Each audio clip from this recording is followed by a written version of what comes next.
Hari ini kita belajarnya K3 kebakaran yang tadi aku sempat dapat komen, wah jangan-jangan ada apa nih Tunjungan Plaza kebakaran, tiba-tiba MMS kok pelatihannya sama nih di hari ini tentang K3 kebakaran. Nggak ada apa-apa guys, tapi nggak apa-apa ya, kita belajar ya. Siapa tahu ntar dari contoh kasus Tunjungan Plaza kita bisa tanyain coba sama trainer hari ini sebenarnya kenapa sih, gimana sih, kita harus gimana sih kalau kejadian kayak gitu. Oke, trainer kita hari ini sudah hadir dengan Bapak Marwanto. Selamat sore Pak Marwanto.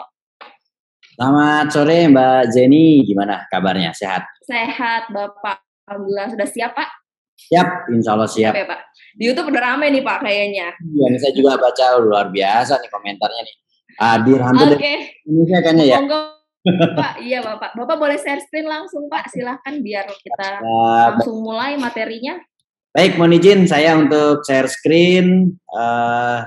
Saya awali dulu deh dengan perkenalan dulu kali ya Mbak Jenny ya. Boleh Bapak, monggo. Pas kalau nggak kenalan dulu gitu ya. Oke, baik. Assalamualaikum warahmatullahi wabarakatuh. Sahabat semua yang mengikuti kegiatan webinar ini, dan tentunya mudah-mudahan di sana, di luar sana juga sedang keadaan happy tentunya ya, sehat selalu. Dan walaupun dalam kondisi pandemi ini, kondisi pandemi juga banyak hikmahnya.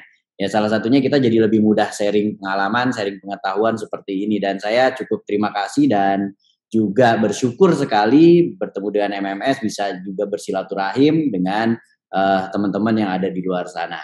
Baik, perkenalkan nama saya Marwanto. Saya berdinas, keseharian saya di Dinas Penanggulangan Kebakaran dan Penyelamatan Provinsi DKI Jakarta. Dan saya kok nggak pakai baju pemadam nih, mungkin gitu ya Mbak Jenny ya, gitu kan. Karena memang hari ini jadwalnya pakainya batik nih, gitu. Jadi pakainya batik seperti ini. Nah, kantor saya di Jalan Zainul Arifin nomor 71 Jakarta Pusat. Jadi kalau yang teman-teman pernah ke Jakarta Pusat, di belakang gedung Gajah Mada di sana, ya sederetan itulah, itu kantor saya. Dan pemadam kebakaran tertua di Indonesia. Ya, umurnya sudah lebih dari 103 tahun dan ditetapkan menjadi hari nasionalnya pemadam kebakaran. Ini perkenalan sedikit dengan saya, dan hari ini seperti tadi disampaikan oleh Mbak Jenny bahwa kita akan membahas tentang kebakaran. Nah, kalau kita membahas tentang kebakaran, tentunya kita kan apa sih yang harus kita lakukan gitu ya Mbak Jenny ya, tentang kebakaran itu. Jadi sebenarnya sih yang paling penting itu bukan bagaimana kita memadamkan kebakaran kalau menurut saya, tapi bagaimana kita melakukan upaya pencegahan kebakaran itu terlebih dahulu. Karena upaya pencegahan itu lebih upaya yang sangat-sangat membutuhkan kurun waktu yang lama dan harus dilakukan secara terus-menerus. Kalau penanggulangan kebakaran atau pemadaman kebakaran ya ketika ada kejadian kita harus siap, dan memang itu juga kita mempersiapkan diri untuk kita bisa melakukan upaya pemadaman kebakaran.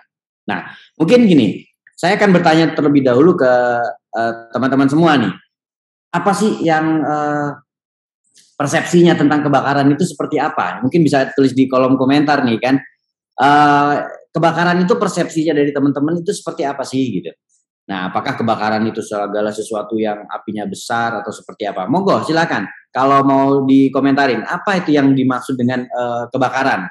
Ya, jadi nanti kita akan tahu sebenarnya kebakaran itu seperti apa sih gitu. Mungkin kalau kemarin kata Mbak Jenny ngelihat Tunjungan Plaza terbakar, apinya besar ya gitu kan. Kemudian asapnya tebal ya, mungkin seperti gambar yang ada di layar ini, cukup besar apinya gitu kan.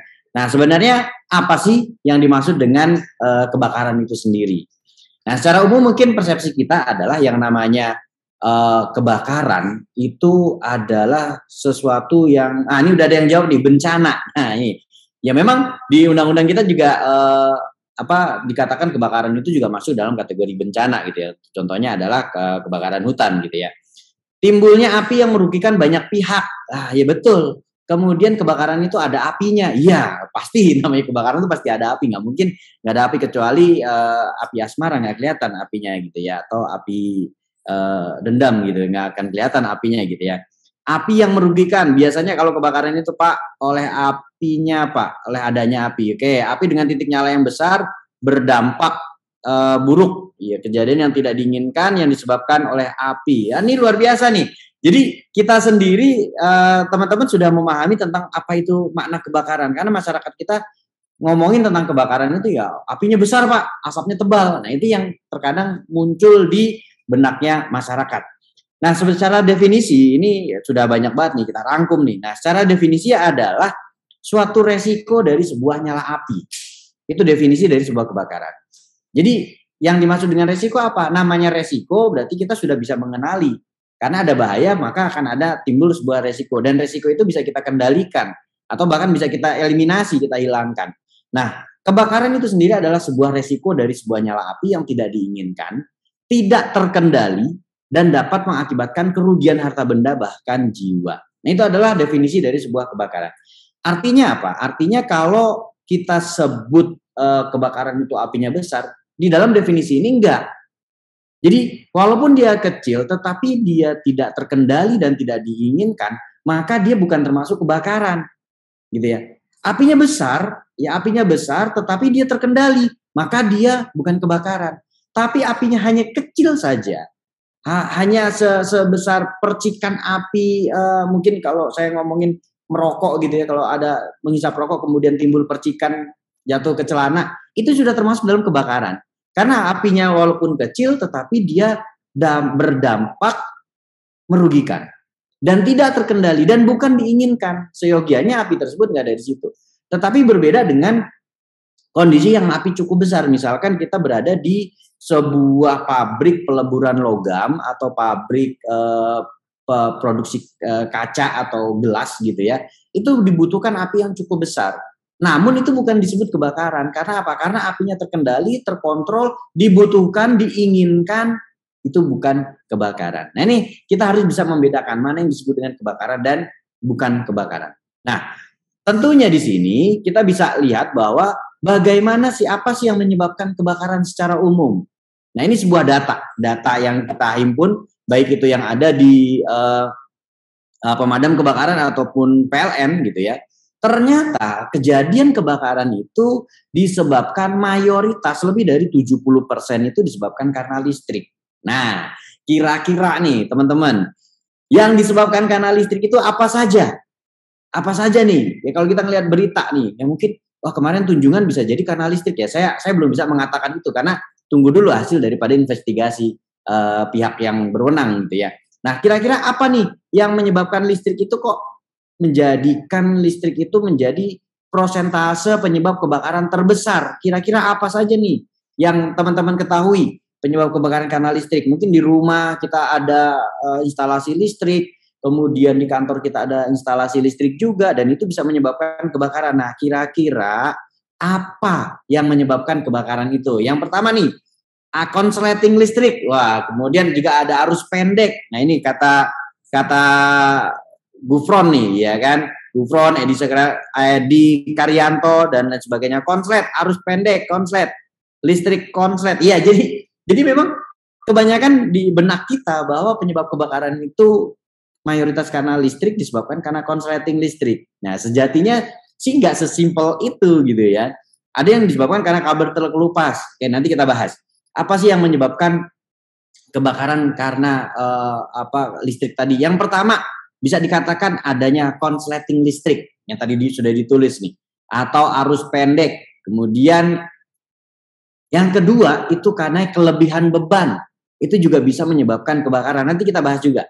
Kemudian apalagi sambungan tidak sempurna, itu yang bisa menyebabkan kebakaran. Nah ini yang perlu kita waspadai. Sejatinya adalah pencegahan kebakaran itu adalah bagaimana kita mampu mengendalikan unsur panas. Nanti juga kita bahas.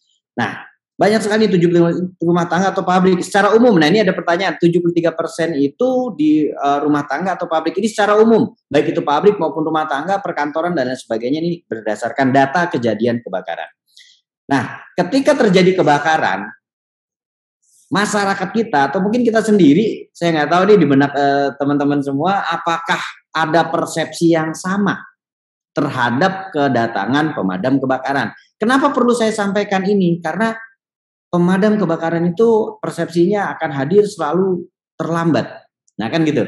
Hadirnya itu selalu terlambat. Betul nggak kira-kira? Kalau yang jawabnya setuju, tulis aja setuju, nggak masalah gitu ya. Kenapa kok pemadam kebakaran datangnya terlambat? Nah ini pertanyaannya.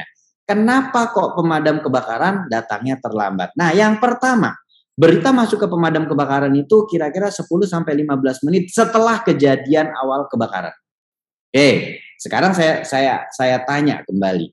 Kira-kira kalau dibayangkan, ini teman-teman pasti punya kamar dong buat istirahat. Teman-teman punya kamar untuk tidur. Kamarnya teman-teman itu saya bakar. Nah, dalam tanda kutip nih, sengaja dibakar, kemudian dibakar, kemudian dibiarkan begitu saja sampai berapa lama? Sampai berapa lama kamar tersebut bisa terbakar semuanya? Nah, kira-kira berapa lama? Silakan ditulis. Berapa lama kamar tersebut bisa terbakar semuanya? Butuh waktu berapa lama? Sedangkan laporan yang masuk ke pemadam kebakaran itu kira-kira 10-15 menit ketika terjadinya awal kejadian kebakaran. Itu awal kenapa mobil pemadam kebakaran terlambat. Nah, sekarang kira-kira berapa menit ruangan atau kamar teman-teman itu bisa terbakar? Nah, yang berikutnya apa? Arus lalu lintas, macet. Betul sekali. Ya, perjalanan terlambat, bukan terlambat tapi terhambat. Nah, ini ada juga komentarnya seperti itu. Betul sekali. Karena akses menuju lokasi pun juga memiliki batasan. Mungkin itu tempat lokasinya itu gangnya sempit, kemudian sudah jalannya sempit, kemudian juga ada portal, selain itu juga mungkin ada mobil yang parkir, itu juga akan menjadi sebuah permasalahan, sehingga mendatangkan pemadam kebakaran itu jauh lebih lama dari yang seharusnya. Nah ini, oke, ada yang bilang 5 menit untuk 15 menit, ada yang 30 menit untuk ruangan itu bisa terbakar habis, atau semuanya bisa terbakar. Ini sangat penting. Nah, ini karena arus lalu lintas yang macet. Oke deh, masih juga terlambat gitu kayak karena laporannya memang lamban gitu ya. Kemudian adanya portal yang kokoh sehingga mobil pemadam kebakaran sulit untuk masuk sehingga harus dibongkar, dipotong dan lain sebagainya, itu juga akan mengalami kesulitan. Kemudian psikologi massa. Pemadam kebakaran itu bisa jadi bukan disambut tapi disambit. Nah, artinya apa? Masyarakat bisa jadi marah ketika sampai ke lokasi pemadam kebakaran hadirnya datangnya terlambat. Sudah habis kebakar baru datang gitu ya. Padahal kronologi terjadinya kebakaran itu sampai pemadam kebakaran itu hadir atau meluncur ke lokasi itu butuh waktu. Jalannya macet, waktu nelponnya juga lama gitu kan. Sehingga pemadam kebakaran hadirnya terlambat gitu ya atau terhambat. Mungkin lebih cocoknya saya setuju terhambat. Nah, ini macam-macam teman-teman jawabnya, ada yang 1 jam, ada yang 35 menit, ada yang 17 menit, ada yang 60 atau sampai 70 menit, ada yang 5 menit. Tapi saya kasih bocoran dulu bahwa sebuah ruangan itu bisa terbakar seluruhnya, contohnya kamar, itu tidak membutuhkan waktu yang lama. Kurang dari 5 menit ruangan tersebut bisa terbakar secara keseluruhan. Nanti kita buktikan dalam video saya nanti. Oke, kemudian apa sih yang menyebabkan api itu muncul? Nah, ini penting. Kita ketahui dulu adanya rantai reaksi kimia ataupun rantai pembentuk api. Secara sederhana pembentuk api itu ada 3. Yang pertama adalah adanya bahan bakar. Bahan bakar itu banyak sekali bisa kita dapatkan. Mulai dari kertas, kayu, kain, minyak, bensin, bahkan termasuk gas LPG yang kita gunakan itu adalah bahan bakar. Yang kedua adanya oksigen. Nah, sumber oksigen itu ada di mana? Ya ini, di ruangan kita ini, di tempat kita ini, di lingkungan kita ini, itu mengandung oksigen. Berapa persen? Sekitar 21%. Atau tepatnya sih 20,9%, tapi kita bulatkan menjadi 21%. Untuk terjadinya api itu dibutuhkan minimal 16%. Dan yang ketiga, unsur yang juga penting adalah sumber panas. Sumber panas itu bisa dari mana aja? Bisa dari listrik, bisa dari sinar matahari, bisa dari panas reaksi kimia dan lain sebagainya.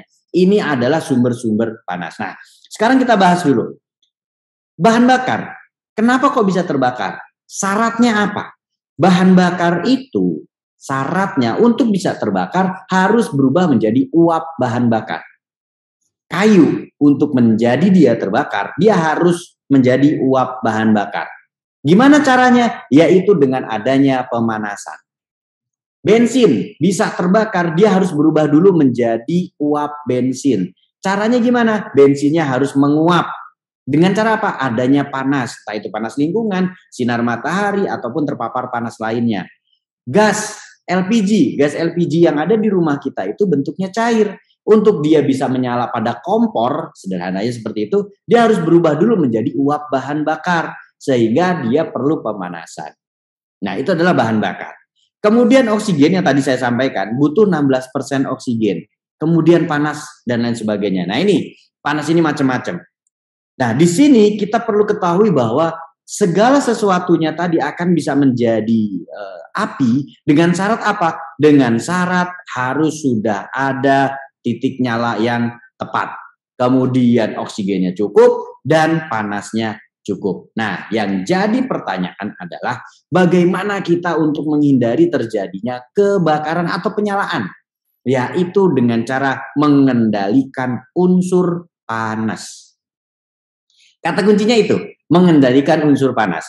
Contoh begini, kita ada di satu ruangan ini, ya ada di ruangan atau di komputer ataupun di handphonenya teman-teman semua yang sedang menyaksikan tayangan ini. Kenapa kok itu tidak terbakar? Padahal 3 unsur itu ada semua. Yang pertama bahan bakar. Ada nggak bahan bakarnya? Ada. Ruangan kita ini ada bahan bakar. Mungkin di ruangan kita ini ada bensin di situ. Bisa jadi. Ya di ruang kerja kita mungkin di gudang atau kenapa ada bensin di situ. Ada bahan bakar. Kemudian oksigen ada nggak? Ada. Oh, buktinya kita bisa beraktivitas di sana. Kita masih hidup dengan kondisi oksigen yang cukup banyak. Syaratnya 16% untuk terjadinya api. Tetapi ketika terjadi kondisi di sana ada 21%. Nah, unsur panas ada nggak? Ada. Yaitu apa? Yaitu contohnya listrik. Tapi kenapa kok tidak terjadi kebakaran di sana? Karena di sana panasnya mampu dikendalikan. Listriknya tidak ada, tadi konsleting listrik. Tidak ada kelebihan beban. Tidak ada percikan, panasnya mampu dikendalikan. Selama panasnya mampu dikendalikan, maka kebakaran itu tidak terjadi. Nah, seperti itu. Nah, cara pemadamannya apa? Pemadamannya yaitu dengan cara menghilangkan salah satu unsur. Ya, seperti dikatakan oleh Mas Nafi Muhammad nih, bahwa untuk memadamkan kebakaran apa? Yaitu mengendalikan salah satu unsurnya saja. Memadamkan ya. Tapi kalau untuk pencegahan bagaimana? Mengendalikan unsur panasnya. Nah, sebenarnya prinsipnya itu. Nah, kenapa kok nggak bahannya, Pak? Loh, bahannya kita perlu kok, bahannya kita butuh.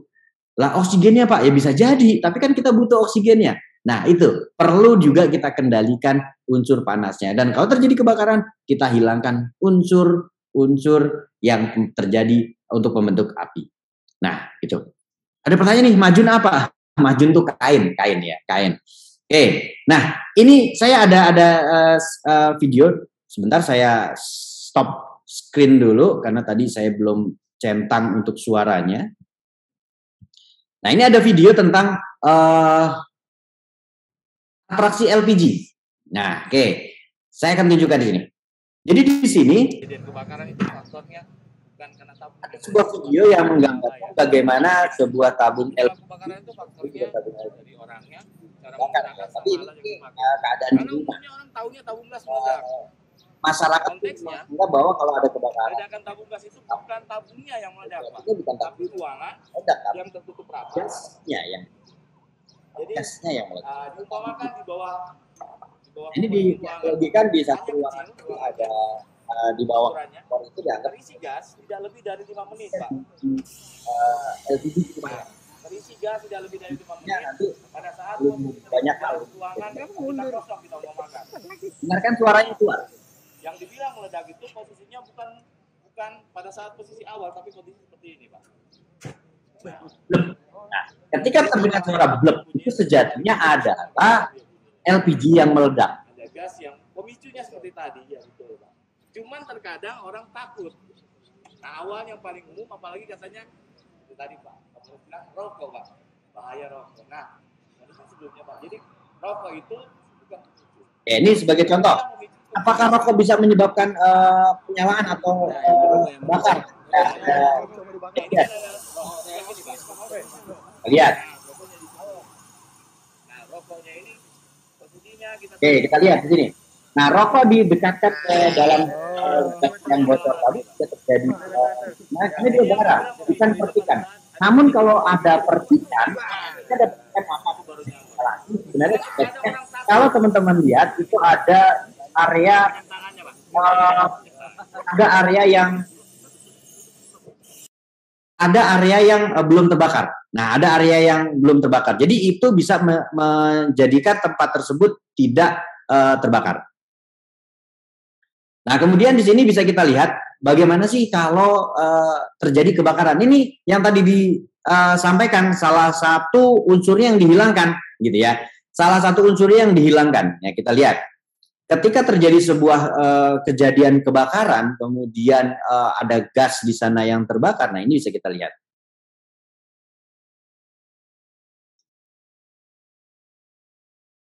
Oke.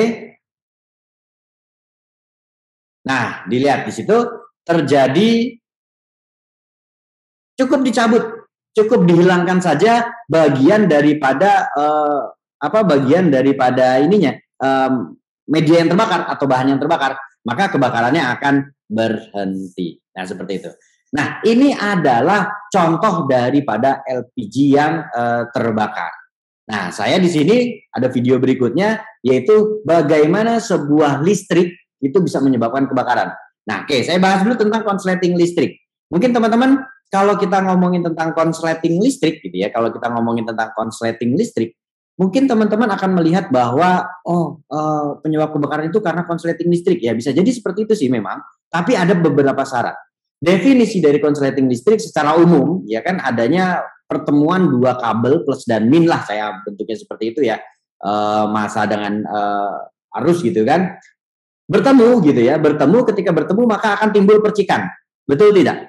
Ya kan, akan timbul percikan. Nah, ketika timbul percikan maka akan timbul kebakaran. Ya, sejatinya nggak seperti itu. Ketika ada konsleting listrik bertemunya arus plus dan min, maka yang terjadi betul ada percikan saat itu, gitu kan? Saat itu ada percikan, tetapi apa yang terjadi? Pada saat itu pula MCB itu akan turun. Sikring akan putus, maka percikan itu tidak akan terjadi. Yang terjadi apa? Yang terjadi adalah ketika terjadi konsleting listrik di area tersebut ada bahan yang mudah terbakar, entah itu bensin, entah itu gas, LPG atau apapun, sehingga ketika terjadi percikan bertemu dengan uap bahan bakar maka timbullah penyalaan. Itu yang terjadi. Konsleting listrik bisa menyebabkan itu. Nah, sebenarnya yang terjadi itu apa pada saat di perumahan atau di lingkungan rumah kita ini bisa terjadi kebakaran? Nah, ini yang menjadi pertanyaan. Nah, ini apa yang bisa menyebabkan kebakaran? Kita lihat di sini saya punya sebuah video, ya, sebuah video tentang bagaimana video tersebut menggambarkan adanya kelebihan beban. Kita lihat. Ini disimulasikan. Nah, ini ada sebuah kabel. Saya anggap gini, saya punya kabel kecil salon lah, kabel salon itu kecil gitu ya. Kemudian saya menyalakan lampu 10.000 watt gitu ya. Kira-kira seperti apa? Lampunya apakah akan nyala? Pasti nyala. Tetapi apa yang terjadi? Kabelnya itu akan terpanaskan. Nah, ini seperti ini. Kita lihat dalam tayangan video ini. Nah, ini sebuah kabel diberikan arus yang berlebih daripada kemampuan kabel tersebut. Ditambah lagi arusnya. Ditambah lagi kekuatan arusnya, sehingga 3 unsur pembentuk api tadi sudah terpenuhi di sana. Yang pertama adanya bahan bakar, yaitu kulit pembungkus kabel tadi. Yang kedua adanya oksigen di lingkungan sekitar, itu banyak oksigen. Kemudian yang ketiga adanya panas. Panasnya dari mana? Panasnya dari listrik yang mengalir tadi. Oke, kita lihat juga.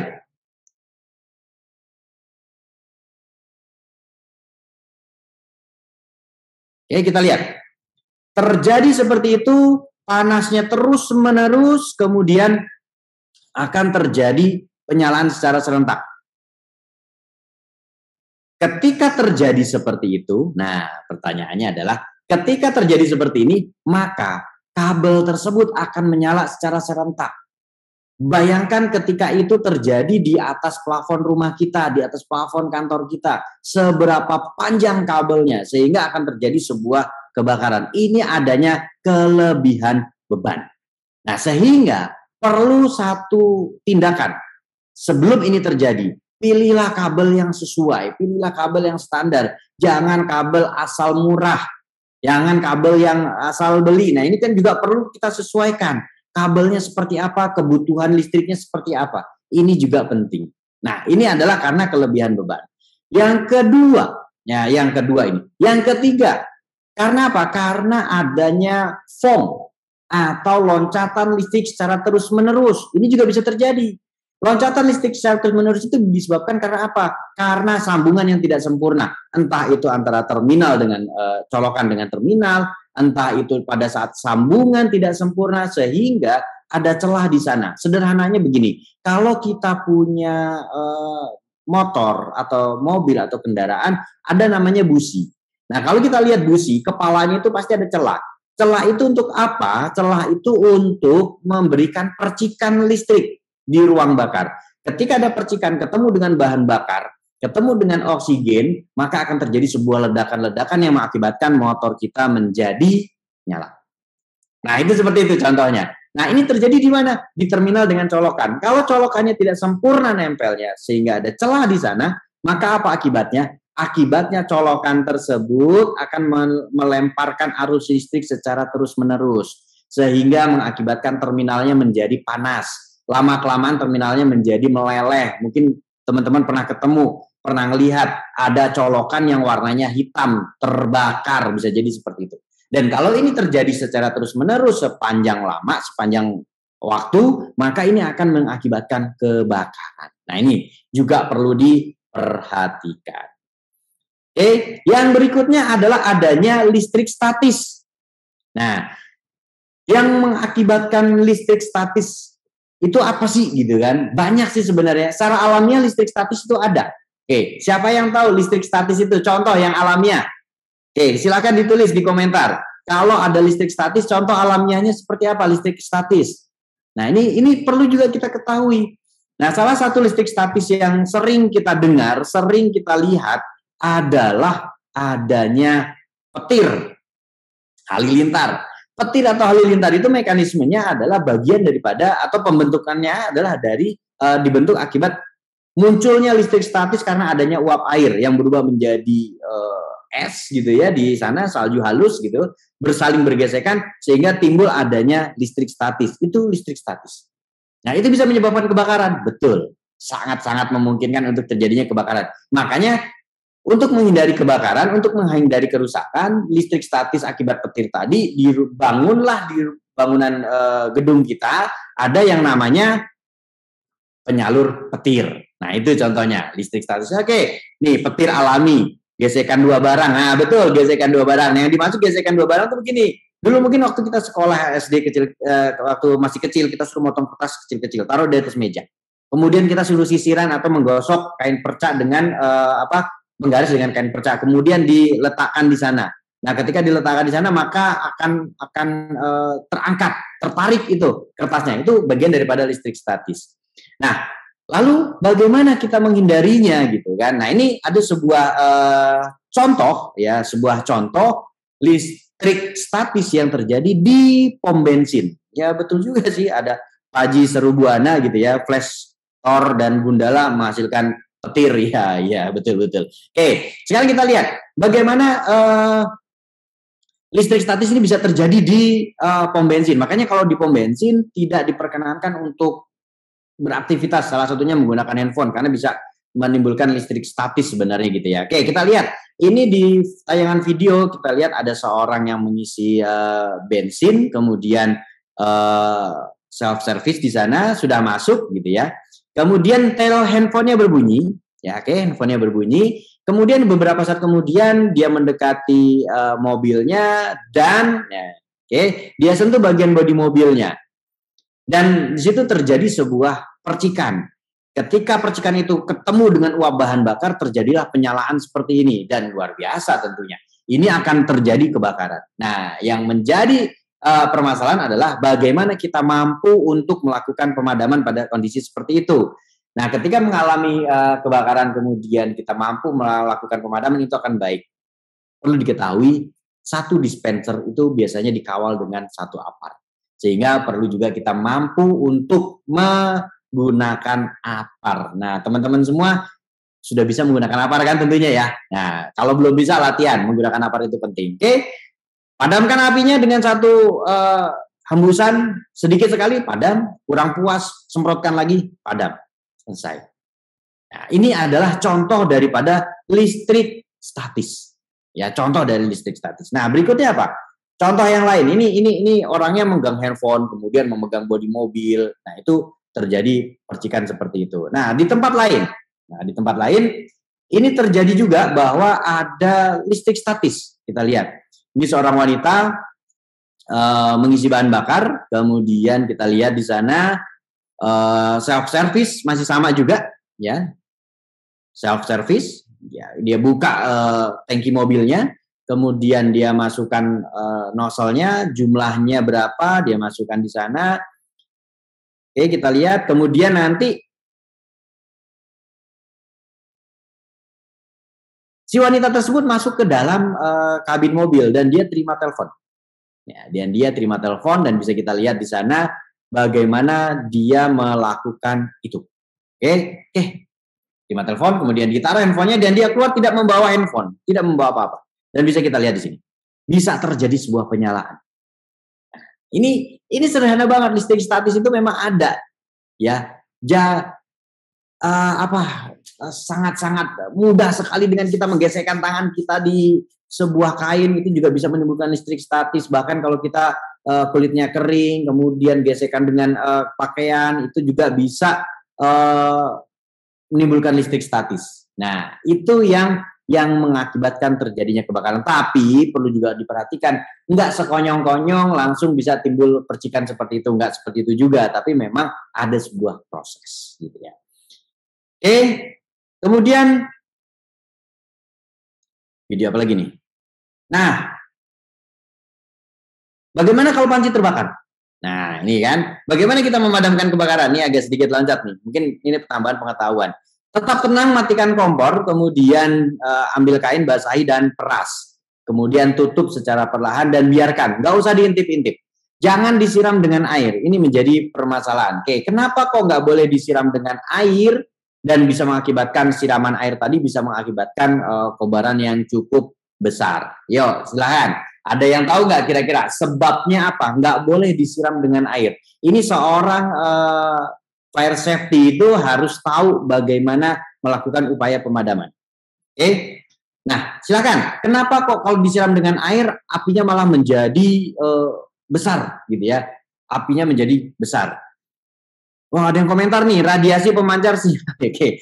Sebenarnya kalau ada waktu, video saya itu ada yang menggambarkan tentang bagaimana sinyal handphone itu tidak menyebabkan kebakaran itu ada sebenarnya. Tapi butuh waktu tertentu untuk menjadi sebuah kebakaran. Oke, pertanyaan saya adalah, yuk, monggo. Kenapa kok tidak boleh disiram dengan air ketika panci itu terbakar? Karena kita masak, kemudian lupa pancinya sampai terbakar, sampai nyala, sehingga tidak bisa atau tidak diperkenankan memadamkan atau menyiramkan langsung dengan air. Yuk, silakan. Ada yang tahu nggak? Nah, kalau ada yang tahu nih, keren nih gitu ya. Kira-kira seperti apa? Ini sebenarnya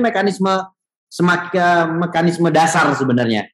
Makin membesar uapnya, air merupakan konduktor, air ada oksigennya. Oke, betul. Air mengandung oksigen H2O karena ada suhu antara air dan api berbeda. Oke.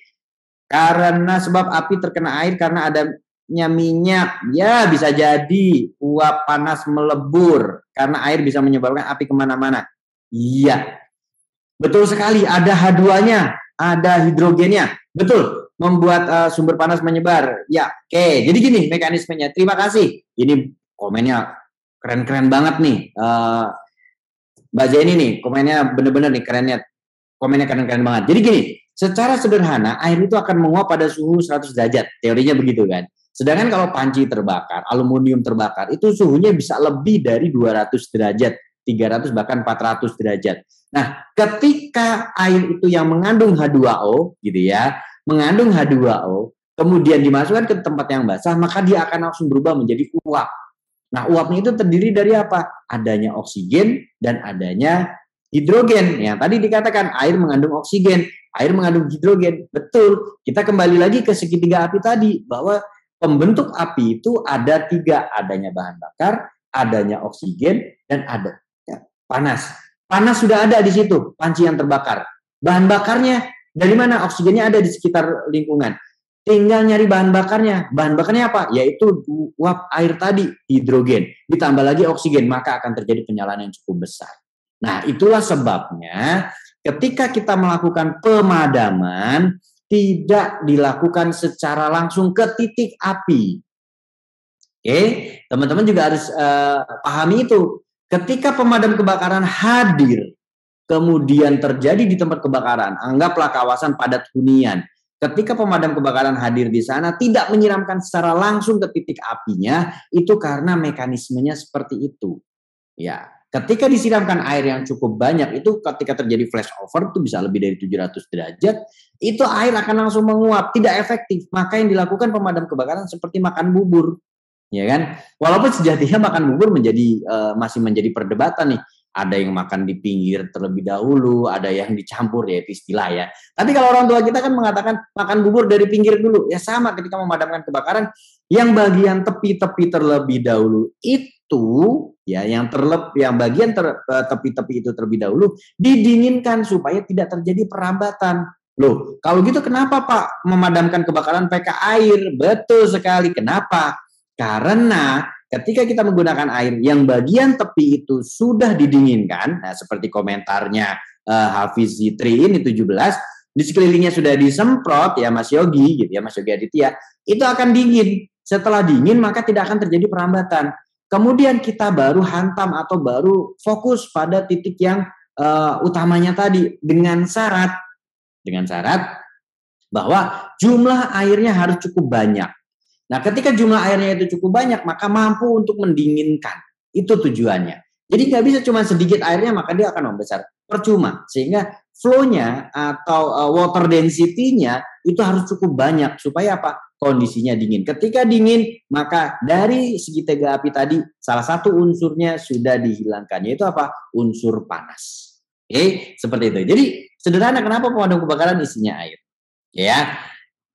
Kemudian, bagaimana? Apa produk-produk dari hasil pembakaran?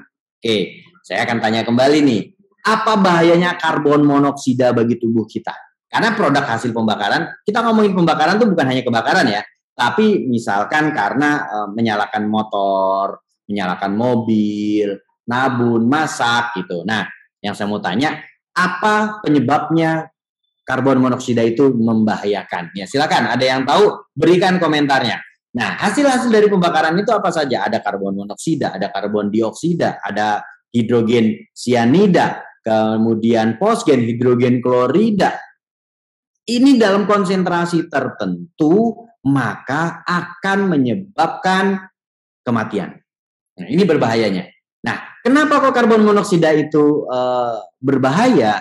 Yang pertama, karbon monoksida itu C dengan O. Nah, ketika ketemu dengan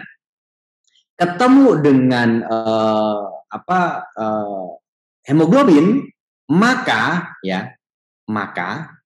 CO itu beracun, Pak. Betul, sesak napas. CO tadi bertemu dengan hemoglobin itu sel darah merah, dia akan langsung mengikat. Nah, racunnya itu di mana? Ya di situ. Dia akan mengikat hemoglobin, akibatnya hemoglobin tidak lagi mengikat oksigen. Mekanismenya seperti itu. Ketika dia tidak mengikat oksigen, maka tubuh kita akan kekurangan oksigen. Jadi dia hanya mengikat CO2, udah kuat banget ikatannya. Dia tidak lagi menyalurkan oksigen. Sedangkan tubuh kita membutuhkan apa? Membutuhkan oksigen. Inilah bahayanya karbon monoksida di tempat kebakaran. Karbon monoksida itu gasnya tidak berasa, tidak berbau, tidak berwarna, tapi dia beracun. Nah, racunnya mekanismenya seperti itu. Jadi, hati-hati ketika ada di tempat kebakaran. Karbon dioksida juga demikian. Hidrogen sianida atau gas sianida itu muncul dari mana? Nah, hidrogen sianida munculnya dari mana? Munculnya dari karpet yang terbakar. Karpet yang terbakar, kain yang terbakar, kertas yang terbakar itu juga menghasilkan sianida. Konsentrasi tertentu membahayakan. Nah, makanya hati-hati ketika di tempat-tempat kebakaran. Nah, kemudian Ada kelas-kelas kebakaran, ada kelas A, kelas B, kelas C, kelas D, itu ada ya. Kita masih menggunakan peraturan yang lama gitu ya. Kelas A itu apa? Kelas A itu adalah kebakaran benda padat kecuali logam. Oke. Kalau kita membakar kain itu akan menghasilkan arang. Nah, ciri-cirinya kelas A itu adalah salah satunya ketika terbakar zat sisanya adalah arang ataupun karbon. Makanya cenderung kelas A itu adalah terbuat dari hidrokarbon. Contohnya apa? Kayu, kertas, plastik, kain dan lain sebagainya. Kemudian yang kedua adalah kelas B. Kelas B itu apa? Cairan dan gas yang mudah terbakar. Kalau cairan dan gas yang tidak mudah terbakar nggak masuk kelas B gitu ya. Contohnya apa? Gas yang tidak mudah terbakar? Ya oksigen gitu kan, udara nih. Udara ini kan gas nih. Campuran kan gitu ya, itu kan tidak mudah terbakar. Kemudian kelas C adalah kebakaran listrik.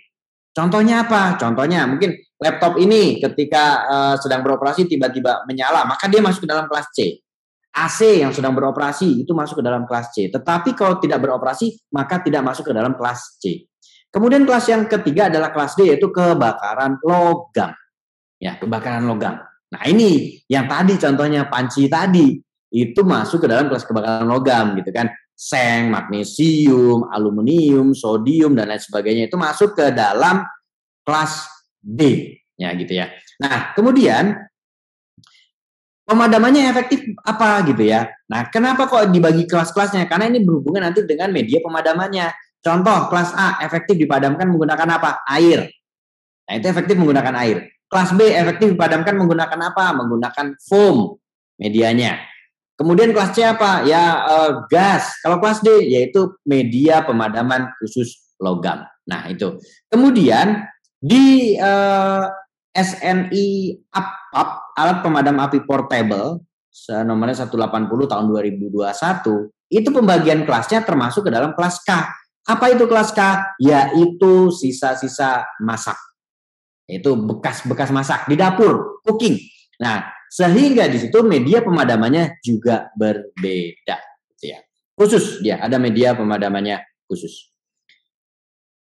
Oke, nah yang tadi saya tanyakan di awal, berapa lama sih untuk ruangan kita ini habis terbakar? Ini jawabannya ada di sini. Jawabannya tadi tuh ada yang 1 jam, bahkan ada yang jawabnya ini saya nggak ngerti nih jawabannya apa. 100 jam, lama banget 100 jam.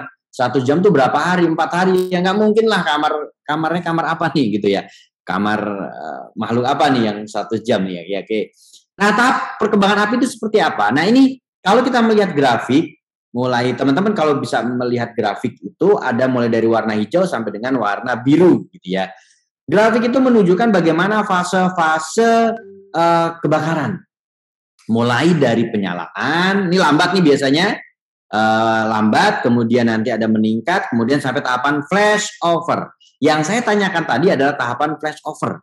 Nah, tahapan flash over ini kapan terjadinya? Yang saya katakan kurang dari 5 menit. Saya akan menjelaskannya melalui video saja. Karena kalau menjelaskan melalui gambar, itu akan berbeda. Oke, sorry videonya belum play. Ya. Ini ada sebuah video, ya, ada sebuah video yang menggambarkan bagaimana kamar tersebut atau ruangan tersebut dibakar. Kita lihat dari detik per detik, bagaimana ruangan tersebut bisa terbakar. Oke, ada yang mengatakan 40 menit, oke, nggak masalah. Ada yang mengatakan 3 menit, kita lihat ya. Ruangan tersebut diberikan disulut menggunakan api, ya, kemudian dibiarkan tanpa ada penambahan bahan bakar lain, ya disiram bensin, disiram minyak, itu enggak, dibiarkan saja.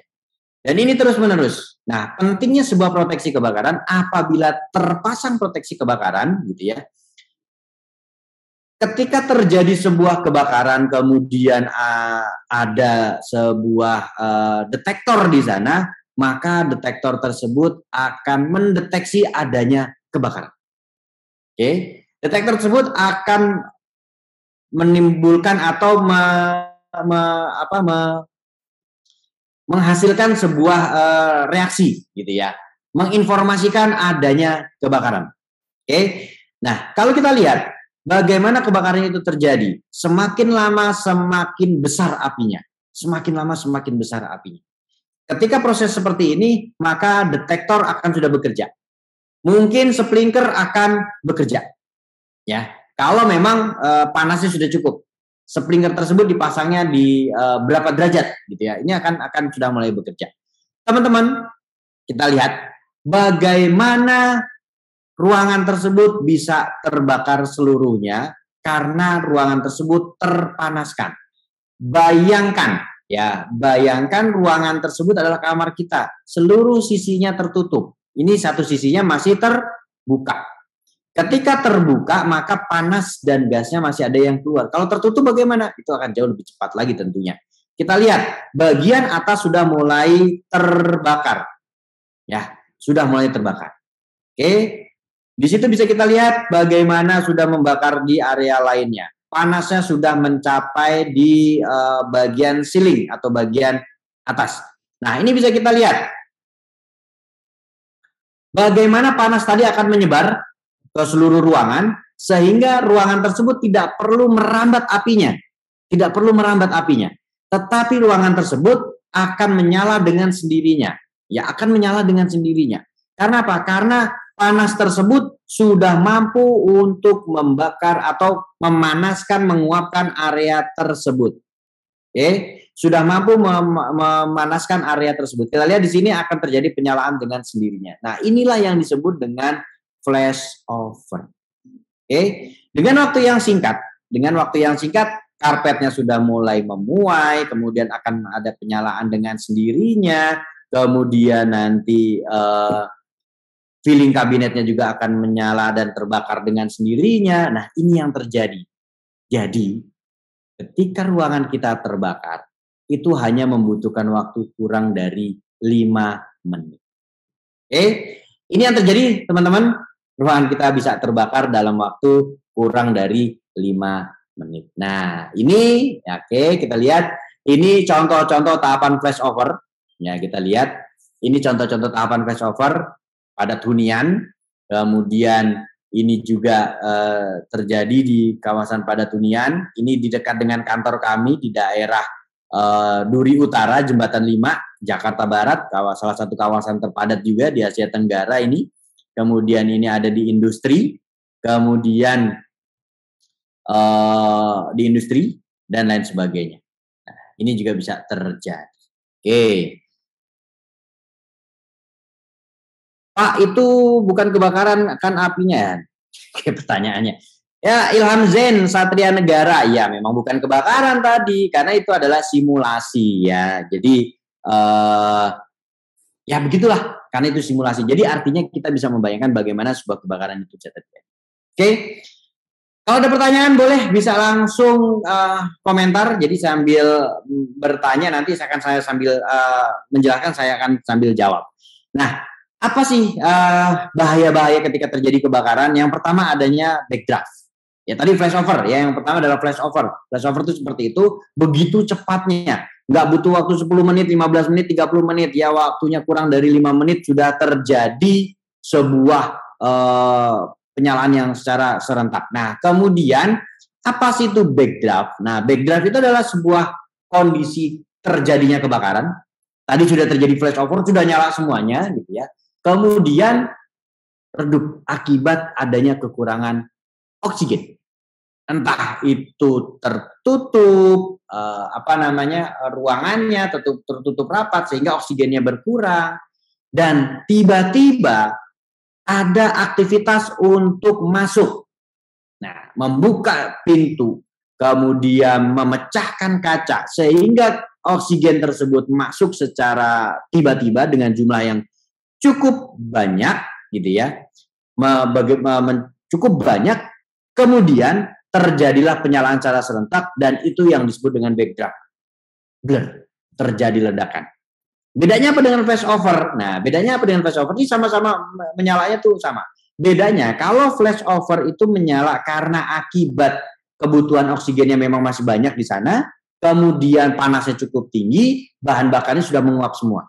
Kalau backdraft, panasnya masih cukup tinggi, bahan bakarnya sudah menguap, kemudian oksigennya berkurang. Tiba-tiba ada oksigen masuk, di situ oksigennya langsung memenuhi ruangan tersebut dan bisa terjadi penyalaan secara serentak. Jadi kalau backdraft itu terbakar dulu, redup, baru meledak. Tapi kalau flash over, terbakar kemudian terpapar panas, uap bahannya itu terjadi, maka terjadi penyalaan. Nah, bedanya di situ. Nah, ini disebut dengan backdraft. Hati-hati. Mungkin teman-teman yang bekerja di industri, ini sangat memungkinkan terjadinya backdraft. Ya, apalagi yang kantornya misalkan menggunakan kontainer, sehingga itu kan rapat semua tuh. Kemudian terbakar, hati-hati ketika membuka pintu. Sehingga ketika membuka pintu, pastikan kita berlindung di tempat yang kokoh. Buka pintunya secara perlahan, biarkan sesaat, kalau ada backdraft maka akan terjadi. Atau kita buka sedikit, kemudian kita berikan air yang cukup banyak. Ya, kita semprotkan air yang cukup banyak sehingga areanya menjadi dingin terlebih dahulu. Nah, seperti itu.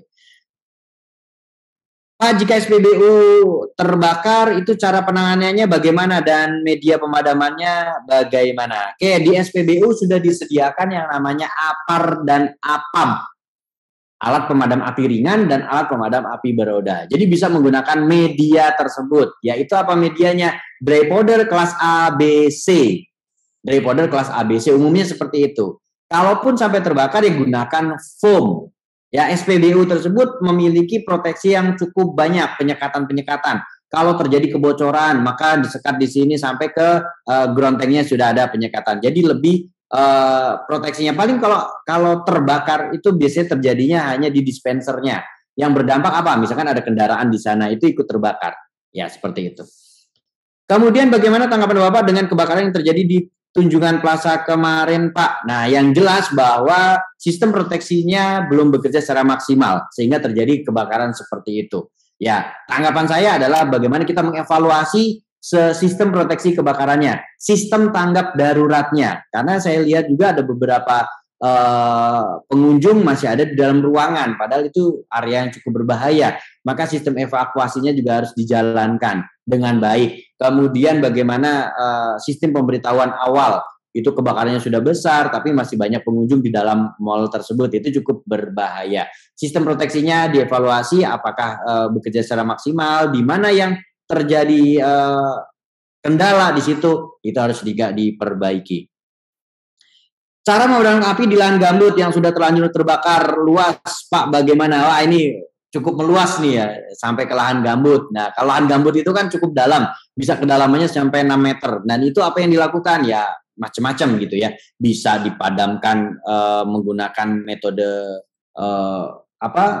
starvasi gitu kan, kemudian memasukkan air yang cukup banyak. Nozzle-nya berbeda, nozzle-nya modelnya seperti tombak. Jadi masuk ke dalam area gambut tersebut gitu ya. Ini perlu teknik khusus dan perlu pelatihan khusus. Oke, kapan-kapan ikutlah pelatihan itu. Apa yang bisa dilakukan dalam waktu kurang 5 menit terlebih untuk orang awam? Nah, ini pertanyaan dari Fitri Ramada, bukan Fitri Armada ya. Jadi apa yang mesti dilakukan untuk menghadapi kondisi seperti tadi yang ada di video? Yang harus dilakukan untuk orang awam yaitu pertama, siapkan diri kita untuk melakukan latihan. Itu yang pertama. Yang kedua, sediakan alat pemadam api. Entah itu modelnya apa. Mau model kain basah kah, mau model apapun itu, sampai dengan APAR, siapkan itu. Kemudian upayakan pemadaman. Kapan? Seyogianya kurang dari 5 menit. Separuh dari waktu itu kita sudah melakukan upaya pemadaman. Kalau itu gagal, segera tutup pintu dan kita lakukan evakuasi. Jangan memaksakan, karena nyawa itu lebih penting daripada harta. Harta bisa kita cari, tapi kalau nyawa melayang ya kita nggak bisa berbuat banyak. Nah, itu yang harus dilakukan. Oke, kalau memilih mobil damkar mah tergantung dari, saya nggak komentar itu gitu ya. Apa yang harus dilakukan Pak ketika kita tahu ada potensi kebakaran yang mengakibatkan kerusakan yang cukup besar, tetapi di tempat itu tidak ada APAR atau alat penanggulangan kebakaran lainnya? Ya, ini kan sebuah kebutuhan. Saya nggak ngomongin kewajiban, tapi sebuah kebutuhan. Kalau sudah tahu resikonya, kemudian sudah tahu bahayanya, sudah tahu resikonya, harus tahu cara antisipasinya. Salah satunya adalah melakukan pemasangan instalasi sistem pemadaman kebakaran. Itu penting. Nah, Seyogianya kita sebagai karyawan berikan masukan kepada perusahaan harus seperti apa, bagaimana caranya supaya itu bisa menjadi perbaikan ke depannya, supaya tempat kita bekerja itu lebih aman, tempat kita bekerja itu lebih nyaman, sehingga kita bekerjanya juga lebih tenang ketimbang nanti bekerjanya dalam kondisi yang berbahaya. Nah, ini penting ya teman-teman, ini penting untuk kita mengetahui bagaimana cara menggunakan APAR yang tepat. Nih, saya akan share videonya. Bagaimana sih pentingnya menggunakan APAR yang tepat. Nah, oke, kita lihat video ini. Ini terjadi akibat adanya listrik statis. Ini sebenarnya listrik statis di bahasan awal. Tapi bukan listrik statisnya yang kita fokuskan di sini, tapi bagaimana kita melakukan merubah mindset. Pentingnya kita mampu melakukan pemadaman awal. Seorang ahli K3 itu juga bisa melihat bagaimana potensi-potensi bahaya kebakaran. Untuk itu penting. Teman-teman yang belum punya sertifikasi ahli K3 umum paling tidak, itu ikutilah. Penting banget karena di situ kita akan tahu bagaimana potensi, bagaimana kita melakukan pengendalian dan lain sebagainya, itu penting banget. Nah, kita lihat di sini. Ketika terjadi sebuah kebakaran, panik dong. Panik nggak? Panik lah, maksudnya nggak panik kan gitu ya. Ketika melihat api seperti ini akan panik. Bayangkan api yang sebesar ini sekiranya bisa dipadamkan menggunakan APAR, oke lah, gitu ya. Kita lihat ada yang sudah mengambil APAR nantinya, bisa kita lihat di bagian sudut sini, ya bagian sudut sini ada yang mengambil APAR sejatinya. Nah ini kita lihat APAR-nya mungkin kayaknya kalau sekilas terlihat seperti APAR jenis CO2, tapi coba kita lihat bagaimana dia melakukan upaya pemadaman dengan jarak yang cukup jauh. Ya, dengan jarak cukup jauh, sedangkan APAR jenis CO2 itu harus dekat. Baiknya adalah menggunakan APAR jenis dry powder sehingga cakupannya juga cukup luas. Kemudian radiasi yang ditimbulkan dari api tadi membuat bahan yang lainnya di tempat yang lainnya menjadi terbakar. Nah, kita lihat bagaimana bahan ini sudah mulai menguap, uapnya sudah terlihat keluar di sini. Dan lihat terjadi sebuah penyalaan dengan sendirinya. Ini akan terjadi penyalaan dengan sendirinya. Karena apa? Uapnya sudah terjadi. Nah, ini yang terjadi. Nah, ini yang terjadi. Sehingga ini penting untuk kita ketahui, untuk kita pelajari bagaimana kita mengendalikan unsur panas tadi supaya tidak terjadi kebakaran. Nah, itu yang paling penting. Nah, sekarang kita lihat apa sih pentingnya proteksi kebakaran. Nah, kita masuk dari sini, dari sebuah analisa pohon masalah. Analisa pohon masalah. Apa yang terjadi? Ketika sebuah kejadian kebakaran itu terjadi dan mampu direspon oleh penghuni, yaitu meresponnya menggunakan apa? Bisa menggunakan APAR atau memadamkan dengan alat lainnya, maka konsekuensi kerugiannya adalah kecil. Ini penting. Laptop terbakar. Kita tahu bahwa laptop terbakar, kemudian seseorang mengambil APAR, padamkan, padam, selesai. Yang terbakar hanya laptop. 5 juta, 10 juta, 15 juta. Oke, yang terbakar itu. Kecil dibandingkan dengan aset perusahaan yang cukup besar. Tetapi karena tidak ada yang memadamkan kebakaran, maka dia akan terus berlanjut. Tidak ada respon dari penghuni, maka dia akan berlanjut dan dipadamkan oleh sprinkler. Apa itu sprinkler? Pemercik otomatis. Akan keluar airnya, maka konsekuensi kerugiannya sudah sedang. Kenapa sedang? Karena yang terbasahkan bukan hanya laptop. Karena sprinkler sifatnya tidak menjurus pada yang terbakar, tetapi area sekitarnya akan terbasahkan. Sehingga mungkin di situ ada printer, mungkin di situ ada kertas, ada meja, dan lain sebagainya. Itu akan rusak akibat proses pemadaman. Dilalanya sprinkler nggak ada, maka ini dampaknya. Akan dikendalikan oleh dinas atau tim pemadam kebakaran. Baik itu tim pemadam kebakaran setempat ataupun tim pemadam kebakaran dari pemerintah. Anggaplah tim pemadam kebakaran setempat. Maka akan dipadamkan menggunakan hidran. Maka konsekuensi kerugiannya sudah besar. Mungkin sudah satu ruangan yang terbakar. Akibatnya apa? Kerugiannya sudah satu ruangan. Bayangkan yang tadinya cuma 5 juta bisa jadi ratusan juta. Bahkan mungkin miliaran tergantung aset yang ada di ruangan tersebut. Dan parahnya lagi, kalau sampai pemadam kebakaran tidak mampu mengendalikan, maka konsekuensi kerugiannya sudah sangat-sangat besar. Seperti pada gambar di awal tadi, bagaimana satu bangunan gedung itu terbakar dari lantai pertama sampai lantai berikutnya. Nah, padahal seyogianya pemadam kebakaran itu harus mampu, bukan pemadam kebakaran, gedung tersebut harus mampu melakukan pemadaman. Jadi kalau bisa dibayangkan, bangunan gedung tersebut itu seyogianya, selayaknya seperti kapal di tengah samudra. Ketika terjadi sebuah kebakaran, maka dia harus mampu memadamkan kebakaran sendiri. Ini pentingnya. Ya. Nah, ini pentingnya. Nah, yang pertama kita kenali dulu adanya tetrahedron keselamatan kebakaran. Tetrahedron keselamatan kebakaran itu terdiri dari apa? Dari proteksi aktif, proteksi pasif, adanya sumber daya manusia, dan manajemen keselamatan kebakaran gedung.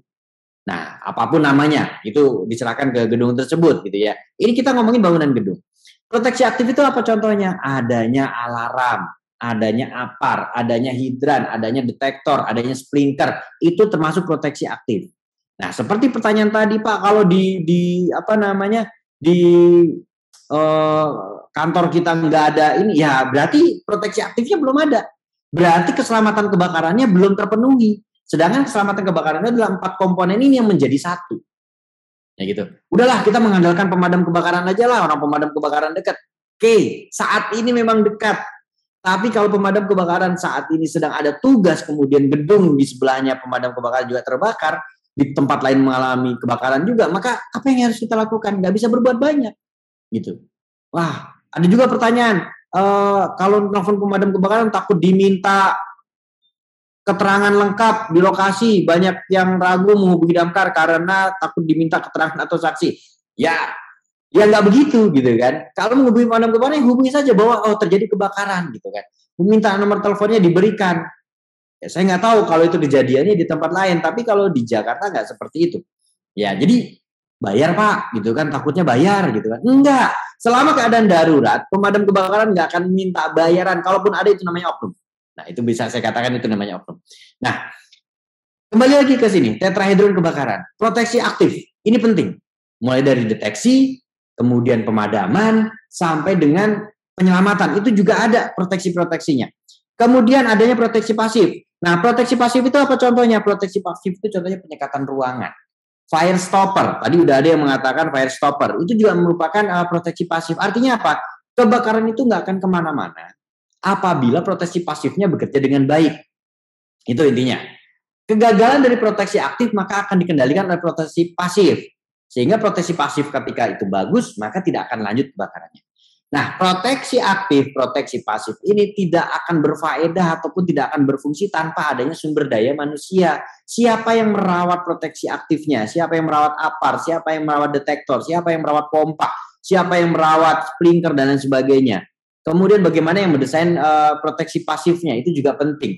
Tangga darurat ada, tetapi tangga daruratnya tersebut tidak berfungsi dengan baik. Contohnya tangga darurat. Ketika kita keluar masuk, tangga daruratnya diganjel sehingga bisa dibuka dari dalam tangga. Padahal seyogianya tangga darurat itu tidak bisa dibuka dari dalam tangga. Ini juga penting. Ya. Kemudian MKKG semuanya itu disatukan dalam sebuah manajemen. Namanya manajemen berarti ada namanya sebuah program mulai dari pra bencana atau pra kejadian, pada saat kejadian dan pasca kejadian. Apa yang harus dilakukan? Pada saat pra kejadian, pada saat aman, maka melakukan pelatihan. Lakukan pelatihan misalkan dari K3 kebakaran kelas DCBA, kemudian K3 umum, kemudian macam-macam. Upaya kita hari ini yang kita lakukan adalah pada saat pra kejadian. Kita sharing knowledge, sharing pengetahuan, sharing pengalaman adalah bagian daripada pra kejadian. Nah, ini penting. Kalau Pak Anies bilang pahlawan yang tidak terlihat itu juga pahlawan sesungguhnya, gitu ya. Tapi memang tidak terekspos. Ketika terjadi kebakaran, pemadam kebakaran datang, gitu kan. Nah, itu pahlawan, gitu kan. Betul juga, gitu ya. Tapi kita yang saat ini melakukan upaya pencegahan itu juga merupakan pahlawan. Bagaimana melakukan instalasi listrik yang baik, kemudian bagaimana melakukan rencana tanggap darurat yang benar, itu merupakan bagian daripada perencanaan SDM yang dikukuhkan dalam sebuah manajemen keselamatan kebakaran gedung. Nah, itu yang harus dilakukan. Nah, bagaimana sih mekanisme kerjanya? Nah, mekanisme kerjanya seperti ini. Ketika dalam kondisi aman, kita tidak akan menemukan adanya kondisi yang aktif, baik itu detektor, baik itu sprinkler, dan lain sebagainya. Tetapi kalau sudah mulai ada penyalaan, Nah, ini kalau sudah mulai ada penyalaan, maka detektor akan bekerja. Yang paling sensitif adalah detektor asap. Jenis apa? Jenis ionisasi. Oke, jenis ionisasi. Ini terus berlanjut. Misalkan tidak ada detektor jenis ionisasi. Jadi kalau jenis ionisasi itu biasanya menggunakan kandungan ion ya atau radioaktif gitu ya. Kalau ini tidak ada, maka jenis smoke detector yaitu fotoelektrik maupun beam detector. Nah, ini menggunakan pancaran cahaya. Nah, ini aktif. Kemudian mengaktifkan alarm. Kemudian setelah terdeteksi, maka akan muncul atau akan dilakukan sebuah pemadaman. Baik itu menggunakan APAR, total flooding system, local application gitu kan. Itu akan dilakukan upaya pemadaman supaya api tidak berlanjut. Namun ketika itu gagal, yang akan bekerja berikutnya adalah detektor panas. Ya, baik itu detektor panas rate of rise maupun rate of rise ataupun yang fixed temperatur. Itu akan bekerja. Maka proses pemadamannya juga akan berlanjut. Siapa saja yang akan bekerja? Mulai dari APAL, total flooding system, local application, water based system, water mist, kemudian hidran dan lain sebagainya. Ini akan bekerja. Terus berlanjut kalau misalkan ini mengalami kegagalan, maka akan terjadi tahapan flashover. Maka di sini yang namanya proteksi aktif sudah lagi tidak bermakna. Yang bermakna apa? Proteksi pasif. Didukung dengan apa? Didukung dengan foam system, didukung dengan fire hydrant dan lain sebagainya. Sampai kebakaran itu padam. Padamnya bisa karena dipadamkan atau padamnya karena apa? Padamnya karena bahan bakarnya habis. Mau pilih yang mana?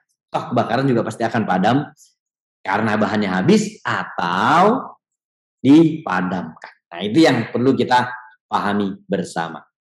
Kemudian adanya detektor itu seperti apa? Ya, ini contohnya smoke detector aja jenis ionisasi ataupun ada fotoelektrik. Kemudian jenis heat detector, baik itu yang fixed temperatur maupun ROR, rate of rise. Kalau ini tidak bekerja, heat detector nggak bekerja, smoke detector nggak bekerja, maka yang bekerja adalah tombol manual. Nah, tombol manual itu apa? Tombol manual itu untuk menggantikan ketika detektor belum bekerja atau tidak berfungsi, maka tekan tombol manual. Atau kita teriak kebakaran. Nah, itu bisa menjadi satu indikasi adanya kebakaran. Nah, kemudian proteksi yang lainnya apa? Selain dari detektor, alarm, kemudian ada namanya tangga darurat. Nah, Pak, mohon dijelaskan terkait perundang-undangan, proteksi aktif, pasif, dan peletakan hidran, APAR, serta aturan lebar jalur evakuasi dan pintu darurat. Oh, panjang sekali nih, kayaknya waktunya nggak cukup hari ini nih. Tapi secara umum deh ya, secara umum. Kita ngomongin pintu darurat. Pintu darurat itu semua proteksi kebakaran pasif itu minimal tahan 2 jam. Oke, jadi pintu darurat itu kalau terbakar, ya kalau dibakar dengan suhu tertentu, dilakukan uji lab, di laboratorium umumnya di Bandung dilakukan gitu ya, dia harus mampu tahan 2 jam. Dibakar di satu sisi, kemudian di sisi lain dipasang sensor, dan dia tidak panas. Artinya tidak tembus ke sisi yang lainnya, karena ini sangat berbahaya. Ini harus tahan 2 jam. Dipasang tulisan atau tanda bahwa itu pintu darurat untuk exit. Kemudian pintunya berbentuk panik bar, bukan gagang handle biasa. Jadi panik bar. Lebarnya di dalam tangga itu minimal 120 cm. Kemudian ada ambalannya, tangganya, kemudian ada tingginya, kemudian dan sebagainya, itu ada peraturan tersendiri. 15 cm, 30 cm, tingginya sekian cm, itu ada. Jadi ini adalah standar untuk pintu tangga darurat. Pintu tangga darurat bisa dibuka dari dalam kantor atau ruangan, tapi tidak bisa dibuka dari dalam ruangan. Tidak boleh terkunci. Maupun di discharge exit di bagian bawah tidak boleh terkunci gitu ya. Nah, ini ada di peraturan Permendikbud nomor 26. Ini bisa dilihat bagaimana teknis tangga darurat gitu ya. Kemudian hidran di Indonesia tidak ada di jalan-jalan, seharusnya ini dapat menanggulangi. Oke, nanti kita akan bahas tentang hidran. Kemudian ada lagi proteksi kebakaran yang namanya fireman suite, nah atau fireman lift. Nah, fireman lift ini sejatinya adalah lift biasa, digunakan sehari-hari, Tetapi ketika terjadi kebakaran untuk kemudian general alarm, dia akan homing, turun sampai ke lantai dasar, kemudian terbuka pintunya, lampunya mati, nggak bisa digunakan. Kemudian diaktifkan tombolnya, nih namanya fireman switch. Ceklek, nyalakan. Nah, ketika dinyalakan baru dioperasikan dari dalam kereta lift. Kemana akan dituju itu boleh digunakan. Pak, namanya kebakaran kan nggak boleh pakai lift. Boleh untuk fireman lift, tapi dengan kondisi tertentu. Dengan ketentuan tertentu yang harus ditaati. Itu boleh fireman lift. Kemudian APAR, alat pemadam api ringan. Nah, ini juga harus ada. Yaitu sebuah alat pemadam kebakaran yang dapat dijinjing, dibawa, dioperasikan oleh satu orang, berdiri sendiri, mempunyai berat antara setengah kilogram sampai dengan 16 kilogram. Beratnya itu bukan hanya isi, tapi juga sama tabung, gitu ya. Dan digunakan pada api awal. Ini namanya APAR. Nah, kita bisa lihat APAR itu medianya apa saja. Ada yang media jenis basah, kemudian ada yang jenis kering, gitu kan. Itu adalah media-medianya. Nah, yang jenis basah itu contohnya air, foam, jenis kering itu dry powder, CO2, halon. Ini kering. Artinya dia tidak menimbulkan residu. Kayak yang jenis yang clean ya, yang clean. Kalau yang kering itu dia ya nggak basah. Bahan dasarnya itu bukan air. Yang perlu diketahui juga maka jenis busa itu bahan dasarnya juga air. Jadi untuk membentuk busa itu kan ada 3 komponen. Ada air, ada bahan pembentuk busa, dan ada udara. Terjadilah suatu reaksi, timbullah foam atau busa. Makanya hati-hati, jangan sampai salah menempatkan. Misalkan gini, di panel listrik ditempatkan APAR jenis foam, itu nggak pas. Pak, tapi di situ ada genset, Pak. Genset kan bahan bakarnya adalah, ya betul. Tapi di panelnya juga disiapkan juga media yang lain, yaitu entah itu CO2 contohnya, ataupun dry powder. Sehingga aman, ketika panelnya terbakar jangan disiram menggunakan foam, tapi menggunakan dry powder ataupun CO2, gitu ya. Oke, kemudian APAR jenis halon. Nah, APAR jenis halon itu dilarang. Ya, keberadaannya sudah dilarang berdasarkan peraturan. Sebentar, ini kok nggak muncul. Yaitu peraturan Kepres RI nomor 23 tahun 92. Ya, Kepres RI nomor 23 tahun 92. Jadi sudah dilarang penggunaannya oleh pemerintah Indonesia, sehingga yang masih menggunakan halon itu biasanya diminta untuk menyerahkannya ke Bank Halon. Ya, kalau kita gini, sebenarnya bukan halon yang dilarang tapi klorofluorokarbon. Nah, contohnya kan yang ada di kulkas, yang ada di AC itu kan sudah non CFC itu. Karena apa? Karena bahan tersebut klorofluorokarbon hanya bereaksi terhadap ozon sehingga akan merusak lapisan ozon, dan itu akan mengakibatkan apa? Mengakibatkan sinar UV akan masuk ke bumi sehingga mengganggu mekanisme dan metabolisme manusia, bisa mengakibatkan kanker kulit, daya tahan menurun, gagal panen dan sebagainya. Nah, kemudian tipe alat pemadam kebakaran ada yang tipenya storage pressure. Nah, di mana nih bahan tempat teman-teman bekerja atau di rumahnya yang punya APAR? Kalau yang belum punya APAR ya saran saya sih cobalah miliki APAR gitu ya. APAR, contohnya ini. Contoh storage pressure. Nah, storage pressure itu maksudnya gimana? Jadi tabung dengan tekanannya jadi satu. Nah, ini contohnya seperti ini. Tekanannya itu N2 umumnya. Yang buat nekannya. Nah, ini contohnya APAR jenis storage pressure, yaitu ada ABC powder, ada foam dan lain sebagainya. Bentuknya seperti itu. Lehernya kecil, kemudian ada pressure gauge-nya, kecuali untuk CO2 dia tidak ada pressure gauge-nya, tapi tekanannya sudah menjadi satu. Nah, ini contoh daripada CO2. Kemudian tipe cartridge. Nah, perhatikan untuk tipe cartridge. Nah, tipe cartridge ini kalau kita belah nih APAR, kalau punya ciri-ciri seperti ini, lehernya besar, kemudian di dalamnya itu ada tabung kecil. Ini tabung tekanannya isinya biasanya CO2. Kemudian di dalamnya itu ada 2 pipa kecil untuk menyalurkan CO2 dari tabung ini. Kemudian pipa besarnya itu menyalurkan medianya untuk keluar. Ini adalah tipe cartridge. Plus minusnya ada tentunya. Ya, kalau tipe yang storage pressure. Nah, tipe yang ini nih. Nah, tipe yang ini storage pressure. Ketika terjadi kebocoran, maka sudah tidak bisa digunakan. Ya, tekanannya akan hilang. Ya, seperti itu. Kemudian dia umumnya mudah untuk mengendap karena tertekan oleh medianya tadi, sehingga lebih mudah mengendap. Namun kalau untuk jenis storage pressure, ya jenis storage pressure tadi, jenis cartridge, ini kalau ada kebocoran di tangkinya seperti ini pun, dia tekanannya nggak akan hilang. Nggak akan hilang. Ya, baru ketika kita lakukan tes tekanan, maka ya tes tekanan tadi, maka akan keluar gas pendorongnya. Kemudian resikonya apa? Resikonya baik itu yang storage pressure maupun cartridge itu sama-sama ini bisa lepas kalau memang dratnya sudah tidak kuat. Tapi yang jenis cartridge seperti ini, kalau kita temukan bagian lehernya itu kendor, lebih baik tidak usah digunakan, ganti yang lain. Nah ini dratnya ini kendor, maka jangan digunakan. Ya, lebih baik ganti yang lain. Kenapa? Karena ketika kita lakukan tes tekanan, ini bisa lepas dan bisa menghantam bagian tubuh kita. Ini bisa mencederai. Nah, itu maksudnya. Oke.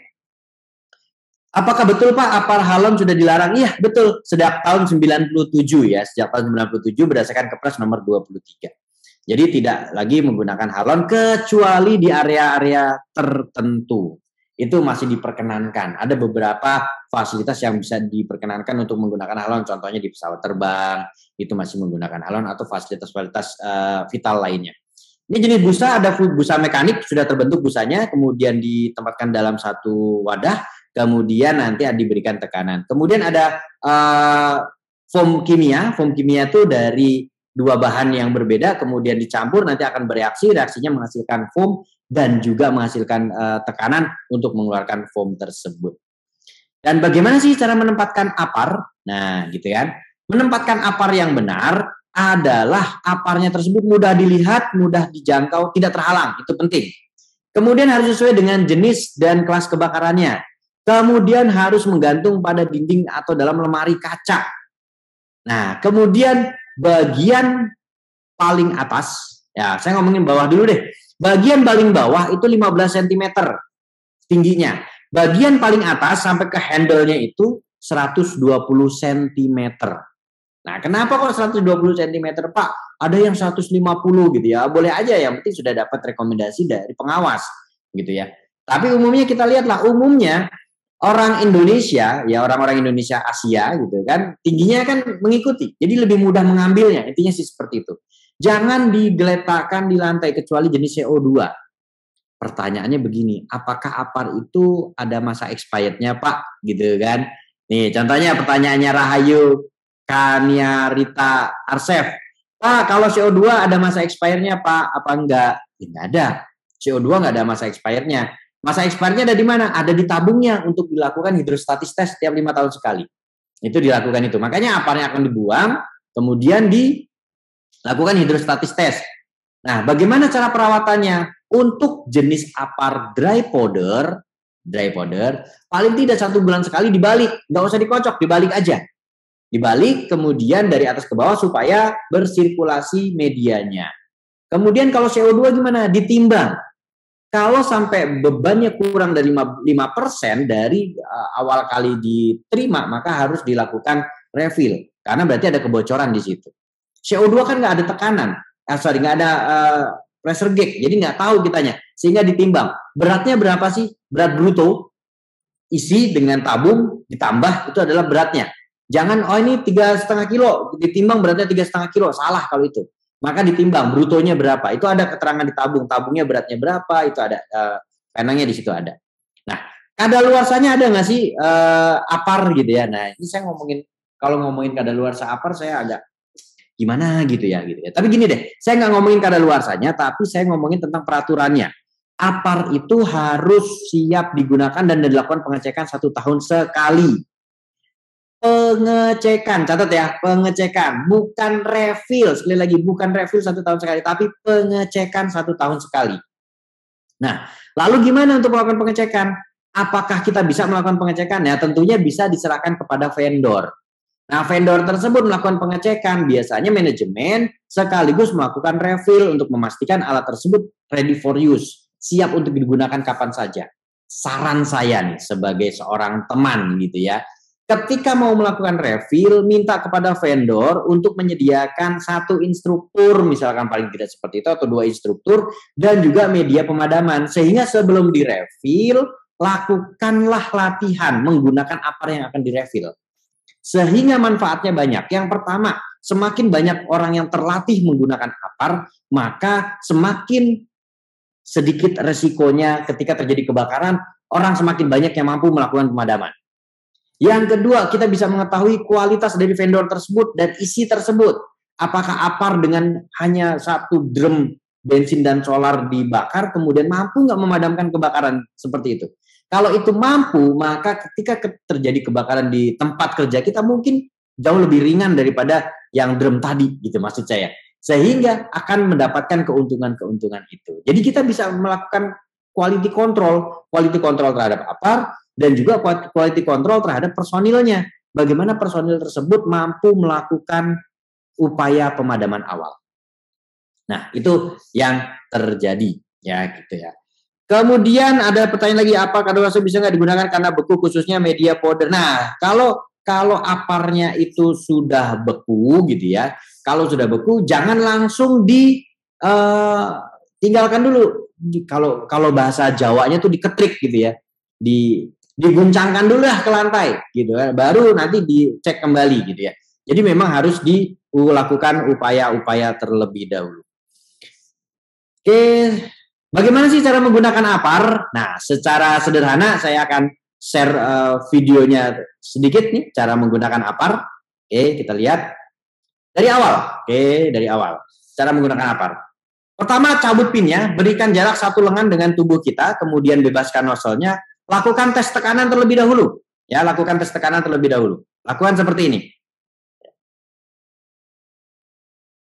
Nah, lakukan tes seperti ini. Kalau apar tersebut keluar medianya, maka aman. Dan lakukan pemadaman. Yang tidak boleh dilakukan pada saat proses pemadaman. Ya. Ketika melakukan pemadaman, maka jangan dicicil. Ya, nggak boleh dicicil. Kebiasaan kita nyicil. Atau dihujamkan langsung ke sumber kebakarannya, sumber apinya. Maka medianya akan berantakan kemana-mana. Yang dilakukan cukup ratakan di permukaannya saja. Maka api akan langsung padam. Kalau perlu pada kejadian yang sesungguhnya, maka lakukan secara bersama-sama 1 atau 2 apar sekaligus. Ya, 1 atau 2 apar sekaligus. Ya, seperti itu. Ini adalah cara menggunakan apar. Oke, waktu saya katanya kurang sedikit lagi, tapi materi saya juga sedikit lagi. Saya tanggung. Ya, mohon izin. Saya akan bahas tentang hidran, karena tadi ada pertanyaan, kenapa kok di Indonesia hidran di jalan-jalan itu nggak tersedia? Ya memang infrastruktur kita belum mengarah ke sana. Makanya nih, ya teman-teman lah sebagai calon-calon pemimpin bangsa, pikirkan itu. Bagaimana kita memfasilitasi rakyat kita untuk mendapatkan akses media pemadaman itu lebih mudah. Ya, apa sih itu hidran dan kebakaran? Hidran kebakaran adalah suatu sistem instalasi atau jaringan pemipaan berisi air bertekanan tertentu yang digunakan sebagai sarana untuk memadamkan kebakaran. Nah, hidran kebakaran itu dibagi-bagi. Ada namanya hidran kota. Nah, hidran yang berada di pinggir jalan itu punyanya pemerintah, yang membangun pemerintah, yang merawat pemerintah, yang menggunakan adalah pemadam kebakaran. Gitu ya. Oke, kemudian ada namanya hidran halaman. Siapa itu yang membangun? Yang membangun adalah pihak bangunan gedung. Yang membangun gedung, yang menggunakan gedung, walaupun pemadam kebakaran juga boleh menggunakan itu pada saat keadaan darurat, dirawat oleh gedung. Itu namanya hidran halaman. Yang menggunakan adalah orang-orang yang sudah terlatih. Yang belum terlatih tidak disarankan menggunakan hidran halaman karena tekanannya cukup besar. Kemudian pipanya atau selangnya juga cukup besar. Dan berikutnya adalah hidran gedung. Adanya di mana? Adanya di dalam gedung. Yang menggunakan siapa? Para penghuni gedung, baik yang belum terlatih maupun yang sudah terlatih. Itu boleh, karena apa? Selangnya kecil, tekanannya tidak terlalu besar, jadi mampu untuk dikendalikan oleh orang yang belum terlatih. Cara menggunakannya bagaimana? Nah, ini yang pertama, buka pintu box hidran, kemudian keluarkan selang dan nozzle-nya secara keseluruhan, kemudian urai, kemudian gelar selangnya, pegang nozzle-nya, buka keran ke arah kiri, dan laksanakan pemadaman. Nah, bingung lah ya kalau saya ngomong seperti ini gitu ya. Nah, saya analogikan seperti ini saja nih. Oke, ini untuk hidran halaman. Saya analogikan dengan menggunakan video. Oke, ini formasi regu hidran. Ada 4 orang, nomor 1, 2, 3, dan 4. Oke, nomor 4 ini membantu proses pemadaman, buka pintu, dan lain sebagainya. Kemudian nomor 1, yaitu mengambil nosol. Nomor 2 mengambil kunci hidran atau sebagai operator. Kalau hidran gedung berarti menggunakan hidran gedung.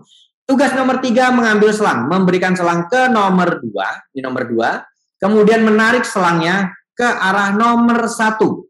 Ya, ini nomor 3, tugas nomor 3.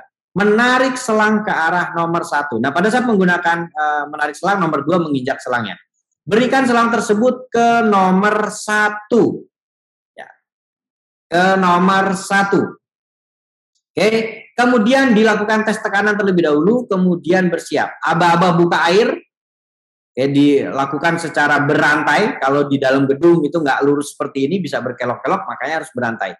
Kemudian nomor 3 membantu nomor 1 menjadi safety. Ya, seperti ini menjadi safety. Nomor 2 membuka hidrannya sampai melakukan upaya pemadaman. Lakukan upaya pemadaman sampai apinya padam. Kemudian perintahkan untuk tutup air, kemudian berantai sampai ke nomor 2. Ya. Kemudian ditutup, kemudian lakukan pengeringan selang. Nah, ini kalau kita latihan formasi regu hidran, ini mungkin ada di kelas B. Biasanya di kelas B ditambahkan ini atau kelas C. Kelas C biasanya ditambahkan ini. Kemudian lakukan pengemasan, lakukan pengeringan selang, dilakukan oleh nomor 3. Nomor 3 dari depan ke arah belakang. Lakukan pengeringan dibantu oleh nomor 4. Ya, dibantu oleh nomor 4. Nomor 2 nanti juga akan membantu proses penggulungan selang.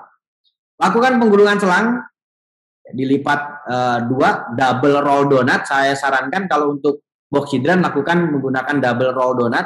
Kalau masih single roll donut, lebih baik digelar dan diganti menjadi double roll donut. Nah, ini nomor 2 melakukan proses penggulungan selang dibantu dengan nomor 4. Lakukan penggulungan sampai selang tersebut selesai digulung dan dikemas kembali ke box hidran. Baiknya setelah digunakan dijemur terlebih dahulu supaya awet. Nah, ini dilakukan seperti ini. Oke, mungkin ini yang bisa kita diskusikan. Mungkin ada beberapa pertanyaan. Ada yang bertanya, sumber airnya pakai air apa itu, Pak? Air tanah? Bisa. Bisa menggunakan air tanah gitu ya, atau bisa menggunakan juga air PDAM misalkan gitu. Airnya dari groundwater tank gedung atau bagaimana? Macam-macam untuk sistem hidran. Ada yang sistem gravitasi, ada yang sistem groundwater tank seperti itu, jadi dari bawah dipompakan, atau mungkin sistem gravitasi seperti di gedung Burj Khalifa itu kan tinggi banget, pompanya nggak mampu, maka dilakukan beberapa stage sampai ke atas dan di atas baru diturunkan menggunakan sistem gravitasi. Nah, kemudian jika habis bisa disuplai oleh mobil damkar, aksesnya ke Siamese Connection. Betul sekali. Ya, terima kasih. Nana Surya bisa menggunakan Siamese Connection. Jadi nanti kalau di gedungnya ada Siamese harus tahu bagaimana hal tersebut kapan digunakan. Ya. Oke, baik. Mungkin ini yang bisa saya sampaikan. Sekali lagi pentingnya kita melakukan latihan dan latihan untuk melakukan upaya pemadaman, tapi yang lebih penting lagi kita lakukan upaya pencegahan. Prinsip penanggulangan atau prinsip pencegahan kebakaran adalah bagaimana kita mengendalikan unsur panas dari area tersebut, sehingga dan tentunya supaya kita bisa kursus ahli K3 umum itu penting. Kursus ahli K3 kebakaran itu juga penting karena sebagai proses untuk kita mengetahui, kemudian kita bisa mengarahkan, bisa memaparkan, itu kita melakukan pelatihan-pelatihan. Sampai di sini, sampai ketemu di sesi lainnya, dan terima kasih atas pertanyaan dan juga komentarnya cukup luar biasa. Tetap bertahan sampai maghrib kita, karena sebentar lagi kita akan buka puasa ya Mbak Zeni ya. Kita akan buka puasa nih, masih ya lumayan lah, masih beberapa saat lagi. Terima kasih. Wassalamualaikum warahmatullahi wabarakatuh. Baik, terima kasih Pak Marwanto untuk materi hari ini. Wah, lengkap banget nih materi hari ini. Oke, rekan-rekan, aku masih punya waktu nih, punya waktu 5 menit ya. 5 menit untuk rekan-rekan mungkin yang mau nanya, yang masih penasaran, walaupun dari tadi udah banyak pertanyaan yang dijawab sama Bang Marwanto. Tapi kalau misalnya masih ada yang kira-kira aku penasaran banget nih Kak, ada yang masih ngeganjel mau ditanyain, monggo silakan boleh tulis di kolom chat di YouTube, nanti aku pilih yang beruntung nanti aku pilih. Ayo monggo aku tungguin nih siapa nih yang mau nanya, yang masih penasaran. Kemudian tadi kalau ngelihat dari penjelasannya Pak Marwanto ya, sebenarnya kalau misalnya kamu sebagai ahli K3 nih, basic banget paling nggak kamu bisa pakai apar sih rekan-rekan. Apar, terus madamin api pakai karung basah dari tadi video-video yang ditampilin. Dan berita bagusnya nih, good news-nya nih, kalau kamu ikut ahli K3 umum kelas offline di MMS, itu kamu bisa dapat pelatihan basic firefighting free. Jadi nanti kamu langsung praktek tuh, jadi kamu ngerti, oh apar tuh cara makainya kayak gini, oh kalau misalnya madamin pakai karung basah tuh kayak gini gitu. Nah kalau misalnya untuk sampai hidran dan lain-lain, itu butuh pelatihan lebih khusus lagi. Kamu bisa ikut pelatihan kebakaran kelas A, B, C, D, E. Jadi kalau kelas pelatihan kelas kebakaran itu ada level-levelnya rekan-rekan. Yang paling dasar itu kelas D gitu. Jadi kalau yang mau ngambil yang paling basic ya banget nih, misalnya mau coba dong pakai apar, gimana sih caranya? Selama ini cuma ngeliat-ngeliat doang gitu kan. Nah, kamu bisa ikut tuh kelas AK3 umum di MMS gratis, pelatihan free, basic firefighting, langsung praktek pakai alatnya langsung. Apakah sudah ada nih pertanyaan? Ayo yang masih penasaran pengen nanya. Ayo. Kalau ini ada yang nanya tadi beberapa sebenarnya nih kalau aku baca pertanyaannya sempat udah dibahas sama Pak Marwanto. Nanti kalau misalnya kamu ketinggalan, kamu bisa putar lagi ya. Kamu putar lagi videonya sebentar sambil aku pilih siapa ya yang aku bacain.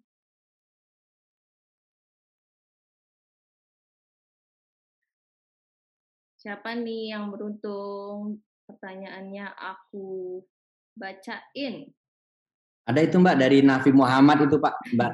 Ya, boleh deh Pak Nafi Muhammad nih Pak dari Kak Nafi. Pertanyaannya kalau apar CO itu kalau nggak digantung, apakah bisa habis?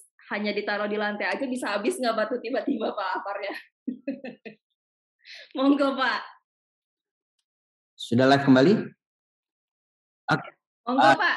Maaf ya rekan-rekan, sinyalnya tadi ada kendala sedikit. Monggo Pak dilanjutin Pak. Ya, tadi pertanyaannya tentang sumber tekanannya dari mana gitu ya. Jadi sumber tekanannya itu bisa hidran itu dari dua. Bisa dari pompa itu sendiri ataupun sistem gravitasi. Ya seperti kran di rumah kita lah. Ya, kalau toren rumah kita nih, air dari tanah kemudian disalurkan ke toren. Nah, dari toren itu nanti akan turun melalui gravitasi. Itu bisa juga seperti itu. Nah, kalau seperti yang tadi saya gambarkan Burj Khalifa kan tinggi banget gitu kan. Jadi tekanannya cukup kuat, kencang banget gitu ya. Kemudian apalagi pertanyaannya nih Mbak, apabila gudang penyimpanan barang jasa kirim terjadi kebakaran, jenis penggunaan apar yang sebaiknya digunakan apa dan apakah bisa menggantung apar? Oke. Ya, jadi gini, dari pertanyaan Agah Tria, sebenarnya gudang tersebut apa dulu isinya?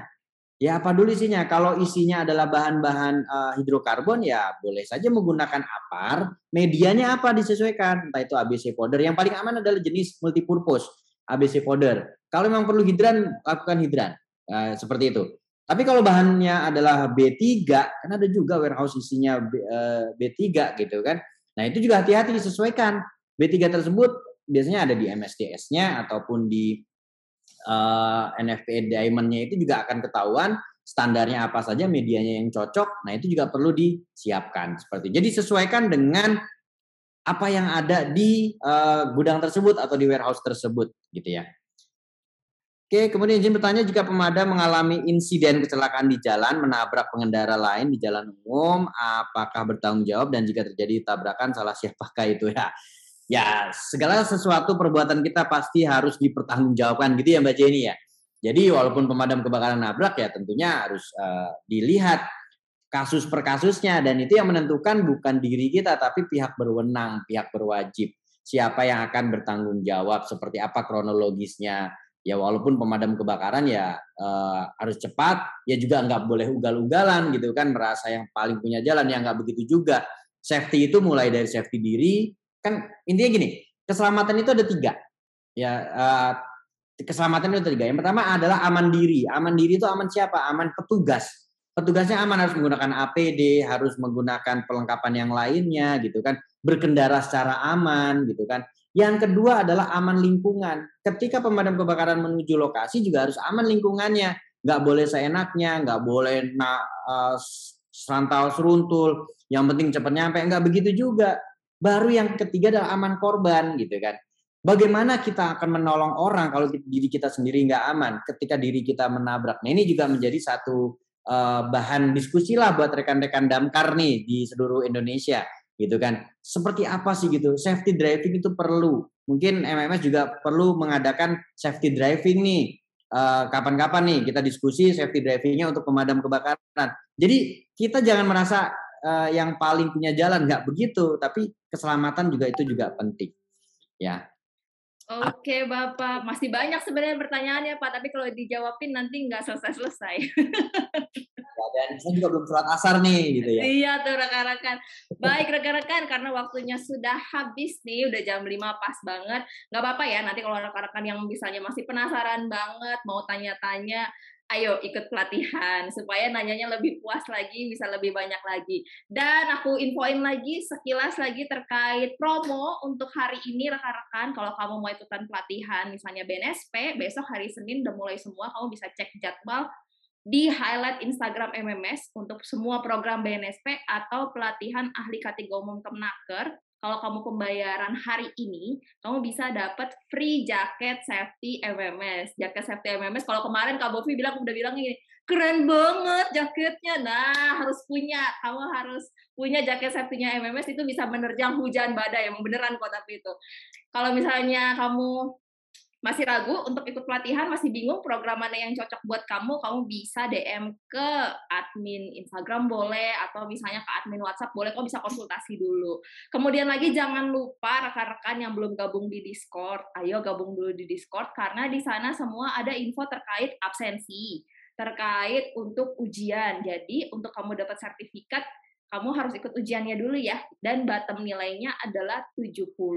Kalau misalnya kamu tadi sempat kelewat videonya, kamu tonton, dan ujiannya itu nggak jauh-jauh dari materi yang udah disampaikan sama para instruktur gitu.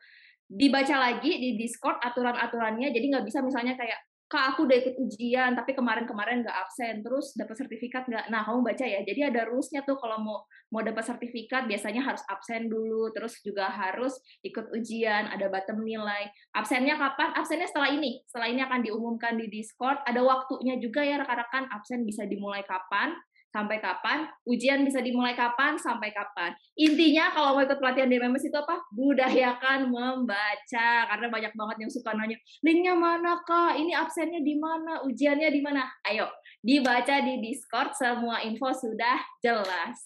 Pak Marwanto, terima kasih banyak untuk materi hari ini, seru banget, lengkap banget materinya. Pesertanya juga excited banget dari tadi nanya, terus di kolom komen juga nggak berhenti-berhenti. Selamat menjalankan ibadah puasa, bentar lagi berbuka ya Pak, selamat berbuka puasa, terima kasih untuk hari ini. Dan untuk rekan-rekan semua, hidup kesepian tanpa kekasih. Cukup sekian dan terima kasih. Sampai jumpa di pelatihan selanjutnya minggu depan ya. Di tanggal 20-21. Dicek jadwalnya di Instagram MMS. Bisa langsung daftar dari sekarang. Dadah, terima kasih rekan-rekan. Aku tutup. Wassalamualaikum warahmatullahi wabarakatuh. Selamat berbuka puasa untuk yang menjalankan. Dadah, terima kasih.